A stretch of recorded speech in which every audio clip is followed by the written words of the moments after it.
Malam menyelimuti kawasan Gondangdia kecil dengan sunyi yang terasa berat. Hujan baru reda, menyisakan jalanan basah dan udara lembab yang menyerap masuk ke kulit.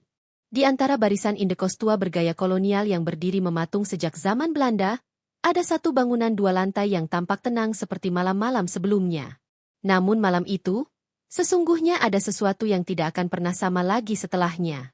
Pukul 23.24, sebuah kamera CCTV di depan kos merekam seorang pria berjalan dengan langkah tenang. Ia mengenakan kemeja lengan panjang warna biru dan celana bahan. Tangannya menggenggam sebuah kantong plastik hitam. Pria itu mendekati tong sampah besar di dekat pagar, menoleh sebentar ke arah kamera, lalu perlahan meletakkan kantong itu di atas tumpukan sampah lain. Gerakannya ragu-ragu, seperti orang yang tahu bahwa sedang diperhatikan. Itulah momen terakhir Arya Darupangayunan terlihat hidup. Arya adalah seorang diplomat muda, usianya 39 tahun.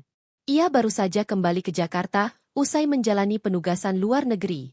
Banyak yang mengenalnya sebagai sosok pendiam tapi hangat, penuh perhatian, dan sangat berhati-hati dalam bersikap. Maka, saat esok harinya tubuhnya ditemukan terbujur kaku di atas kasur dengan kepala dan wajah dibungkus lakban kuning, semua orang tercengang. Pagi itu, penghuni kos sudah menyadari ada yang janggal. Pintu kamar Arya tetap tertutup sejak malam sebelumnya. Tidak terdengar suara dari dalam. Bahkan saat mereka menggedor dan memanggil-manggil, tak ada jawaban. Pemilik kos, yang sudah lama mengenal Arya sebagai penyewa paling teratur, akhirnya memutuskan membuka pintu dengan kunci cadangan. Begitu pintu terbuka, mereka mundur dengan napas tercekat.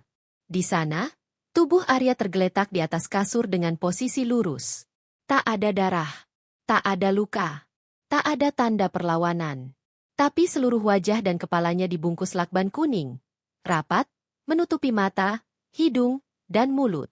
Tangannya berada di sisi tubuh, seperti orang yang tidur damai, tapi ada kengerian yang membekas begitu dalam di ruangan itu. Polisi datang dengan cepat. TKP segera dipasang garis polisi. Semua orang dilarang masuk kecuali tim forensik. Mereka yang melihat langsung jasad Arya sepakat pada satu hal, ini bukan cara bunuh diri yang biasa. Tapi tidak ada bukti pembunuhan. Tidak ada orang asing masuk. Barang-barang korban masih utuh. Ponsel, dompet, paspor, laptop, semuanya rapi di tempatnya. Yang membuat polisi lebih bingung adalah rekaman CCTV. Saat mereka mengambil data dari kamera depan kos, mereka menemukan 2 rekaman berbeda dari waktu yang sama. Satunya memperlihatkan Arya dari sudut kiri. Satunya lagi dari kanan. Padahal hanya ada satu kamera. Sudut pandangnya berubah. Ujar salah satu penyidik dengan dahi berkerut. Tapi tidak mungkin tanpa disengaja. Ini seperti diedit. Lebih mengejutkan lagi, sebagian file di DVR CCTV hilang. Dan tidak ada log siapa yang menghapusnya. Ketika mereka memeriksa kantong plastik hitam yang dibuang Arya malam sebelumnya, isi di dalamnya membuat suasana mencekam. Ada sisa lakban kuning, satu sarung tangan lateks, dan sebuah catatan kecil yang ditulis tangan. Semua sudah terlalu jauh. Aku tidak bisa mundur, tapi aku tidak pantas maju. Tertanda, ADP. Polisi mulai condong ke teori bunuh diri. Tapi keluarga menolak mentah-mentah. Ibu Arya menangis saat diwawancarai. Anak saya bukan orang yang lemah. Bahkan ketika 2 kali gagal menikah, dia tetap berdiri kuat. Dia masih sempat menelepon saya 3 hari lalu, bilang ingin mengajak pulang kampung. Dia ingin memperbaiki hubungan keluarga. Publik mulai bertanya-tanya. Siapa sebenarnya Arya Darupangayunan? Dan apa yang ia sembunyikan? Beberapa informasi mulai bocor ke media.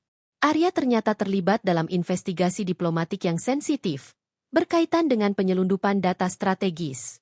Ia pernah menyinggung soal temuan besar kepada rekan kerjanya, tetapi tidak pernah menjelaskan secara rinci.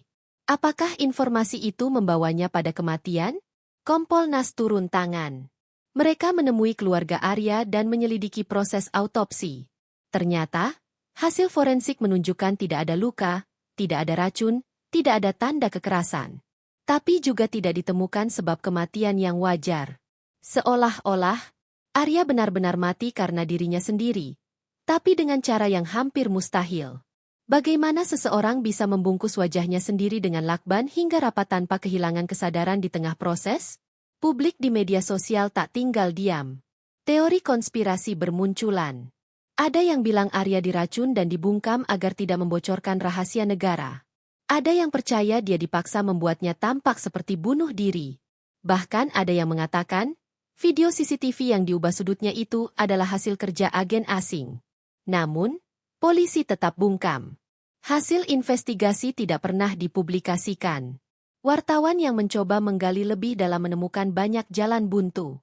Beberapa di antaranya bahkan dilaporkan kehilangan jejak dan menghadapi ancaman tak dikenal. 40 hari setelah kematian Arya, keluarga mengadakan tahlilan. Suasana di rumah keluarga Daru diselimuti duka dan ketakutan. Mereka masih menunggu jawaban yang tak kunjung datang. Di tengah keramaian doa, seorang sepupu Arya membisikkan sesuatu kepada wartawan. Arya pernah bilang, kalau dia mati, tolong cari di laci bawah meja kamarnya. Wartawan itu, yang penasaran, kembali ke lokasi kos beberapa hari kemudian. Tapi kamar Arya sudah dikunci, disegel, dan tak bisa dibuka siapapun. Beberapa minggu setelahnya, wartawan itu menerima sebuah flash disk dari orang tak dikenal. Di dalamnya terdapat rekaman CCTV asli, tidak ada suntingan, tidak ada manipulasi. Rekaman itu memperlihatkan Arya berdiri di depan kamera, menatapnya lama, lalu berbicara pelan. Sayangnya, rekaman tidak memiliki suara.